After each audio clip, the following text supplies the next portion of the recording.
অষ্টমীর রাতেই আমরা প্ল্যান করেছি নবমীতে ফরিদপুর ঘুরতে যাব। আমরা সব প্ল্যান সাধারণত হুট করেই করে থাকি, কারণ বেশি আগে থেকে প্ল্যান করে রাখলে সেই প্ল্যান সাকসেস হয় না। নবমীর দিন সকালবেলা যে পরিমাণ বৃষ্টি ছিল, আমরা তো পুরো কনফিউজড হয়ে গিয়েছিলাম যে আমাদের যাওয়া হবে কি হবে না। আমরা যাচ্ছি ফরিদপুর ঠাকুর দেখতে, আর শঙ্করসন্না যাচ্ছে মানিকগঞ্জ ঠাকুর দেখতে। আমাদের বাড়ি থেকে মৈনটঘাট খুব বেশি দূরে না, আর সেখানে স্পিড বোটে নদী ক্রস করলেই চলে আসে ফরিদপুর জেলা। আমরা বাড়ি থেকে 10টার দিকে বের হই, আর ঘাটের দিকে পৌঁছাই 10:30টায়। প্রায় আধা ঘন্টা ওয়েট করার পরে স্পিড বোট ছাড়ার মতো মানুষ হলে তারপর স্পিড বোট ছাড়ে। পদ্মার জল অনেকটাই শুকিয়ে গিয়েছে, আর সেদিন স্রোতটাও কম ছিল। আগে লাইফ জ্যাকেট পরাটা এত ম্যান্ডেটরি ছিল না, এখন লাইফ জ্যাকেট মাস্ট পরতে হবে। আমাদের মধ্যে থেকে আমার ভাইয়ের জলে ফোবিয়া আছে।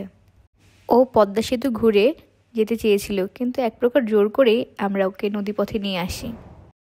প্রায় 15-20 মিনিট পরে আমরা পৌঁছে যাই ফরিদপুর জেলা। ঘাটের থেকে অটোতে করে প্রথমে গিয়েছে চরভদ্রাসন, সেখান থেকে সিএনজি নিয়ে চলে গিয়েছি ফরিদপুর শহরে। ফরিদপুর শহরে এসেই আমরা পৌঁছে যাই প্রথমে আঙ্গিনাতে। এর আগে অনেকবার ফরিদপুরের উপর দিয়ে যাওয়া আসা করেছি, কিন্তু এই প্রথমবার যেহেতু ফরিদপুর ঘুরতে এসেছি, তাই টুকিটাকি সব কিছুই ঘোরার চেষ্টা করছি। আঙ্গিনাতে দেখলাম অনেক মানুষ ঘুরতে এসেছে। তখন প্রায় বেলা 1টা বাজে। আমরা যেহেতু সকালের প্রসাদ পেয়েছি, তাই সবারই মোটামুটি ক্ষুধা পেয়েছে। তাই আমরা চলে আসি মন্দিরে।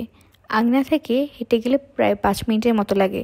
সেখানে ভগবানকে দর্শন করেই প্রসাদের সন্ধান করতে গেলে ওনারা বলেন 2টার সময় প্রসাদ দেওয়া হবে। তাই মন্দিরের সামনে গোবিন্দাস থেকে প্রসাদ পেয়ে আমরা অটো নিয়ে প্রতিমা দেখতে শুরু করি। এইখানে প্রতিমার গেটগুলো দেখে আমি কিছুটা ইন্ডিয়ান ভাইব পাচ্ছিলাম, যদিও পুরোপুরি না। গত বছর কলকাতার প্রতিমা দেখার সুবাদে কিছুটা আইডিয়া এসেছে। এরপর একে একে বিভিন্ন প্যান্ডেলে ঘুরতে শুরু করি। প্রতিমাগুলোর স্টাইল কিছুটা কাছাকাছি টাইপের। এরপর আমরা চলে আসি আরেকটা প্রতিমা দেখতে। বলতে গেলে এই প্রথমবার আমরা নবমীতে একা বেরিয়েছি। সাধারণত পুজোর এই কটা দিন আমরা সবাই একসাথে ঘোরার চেষ্টা করি। আর যেহেতু বাড়ির সবাই বিকেলের দিকে বের হবে, তাই আমাদের প্ল্যান হচ্ছে আমরা বিকেলের আগেই ব্যাক করে সবার সাথে আবার প্রতিমা দেখতে যাব। এরপর আমরা যাই গৌরগোপাল বিগ্রহ মন্দির দর্শন করতে। প্রায় কয়েকশো বছর আগের বিগ্রহ এই গৌরগোপাল। কিন্তু ব্যাপারটা হচ্ছে, আমরা যখন গিয়েছি তখন ভোগের পরে ভগবানকে বিশ্রামে রাখা হয়েছিল, তাই আমরা সেদিন দর্শন করতে পারিনি। প্রথমে এই জায়গাতে গৌরগোপাল বিগ্রহ মন্দির ছিল। পরবর্তীতে এইখানে নতুন করে মন্দির তৈরি করা হয়। পরিবেশটা অনেক নিরিবিলি ছিল, সেই সাথে শান্তিপূর্ণ ছিল। এরপর আমরা আবার প্রতিমা দেখতে বের হই। এই প্যান্ডেলটা আমার অনেক ভালো লেগেছে, কারণ প্যান্ডেলটার মধ্যে অনেক জায়গায় কাঁচ ব্যবহার করা হয়েছে। আমরা প্রতিটি প্যান্ডেলে খুব অল্প সময় ব্যয় করেছি, গিয়েছি 2-1টা ছবি তুলেছি, সাথে সাথে বের হয়ে গিয়েছি। আবার ছোট ছোট অনেক মন্দির স্কিপ করেছি। আবার কিছু কিছু জায়গায় তো গাড়িতে বসেই ছবি তুলে বের হয়ে গিয়েছি, কারণ রাস্তা থেকে প্রতিমাগুলো দর্শন করা যাচ্ছিল। আপনারা পুজোর এই সময়টা কীভাবে কাটান?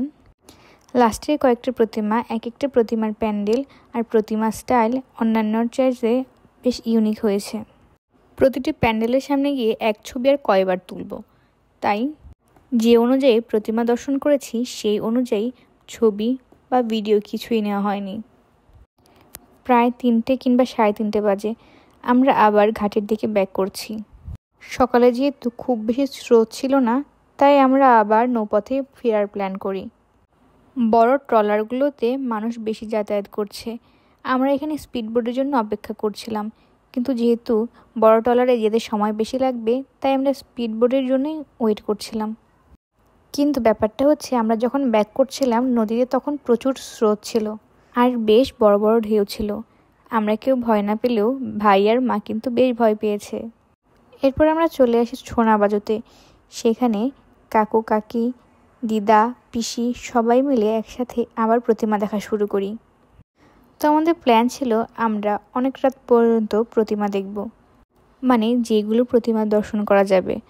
আর আমার দিদার বাবার বাড়িতেও বেশ বড় করে দুর্গাপূজা করা হয়, তাই আমরা সেখানে যাব। কিন্তু এমন সময় এত বৃষ্টি শুরু হয়ে গেল, তাই মনের দুঃখ মনে নিয়েই আমরা আবার বাড়িতে ব্যাক করি। আসার সময় আমার স্কুলের বান্ধবী নিধির সাথে দেখা হয়।